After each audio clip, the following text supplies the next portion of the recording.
আগামী এক সপ্তাহের মধ্যে অন্তর্বর্তী সরকার ভেঙে দিয়ে অধ্যাপক ডক্টর মোহাম্মদ ইউনূসকে প্রধান করে তত্ত্বাবধায়ক সরকার ঘোষণা সহ কয়েক দফা দাবি জানায় ইনকিলাব মঞ্চ।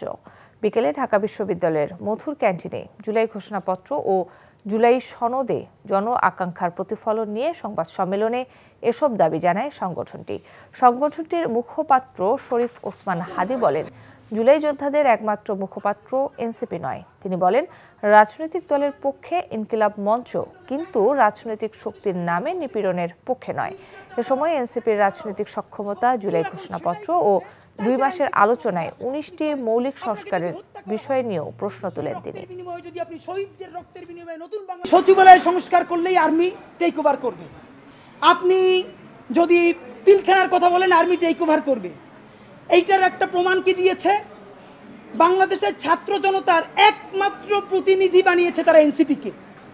প্রধান উপদেষ্টা কান খুলে শুনে রাখেন, এনসিপি একটা রাজনৈতিক শক্তি, কিন্তু কোটি কোটি জুলাই যোদ্ধাদের একমাত্র মুখপাত্র তারা নয়। অনেক উপদেষ্টা এখন সামনে কেউ বিএনপির, কেউ জামাতের, কেউ এনসিপির মুখপাত্র হইয়া তাদের দলীয় এজেন্ডাগুলো আপনার সামনে রেখে বাস্তবায়ন করবে। এইটা আপনি হইতে দিয়েন না। এই ইন্টারিম ভেঙে দিয়া আপনি প্রধান হইয়া আপনি তত্ত্বাবধায়ক সরকার ঘোষণা করেন। বান্ডেল থাকলে প্রতি সেনমানিতে টাকা বাঁচবে। বিকাশ সেনমানি বান্ডেল কিনে জিতুন প্রতি লেনদেনে।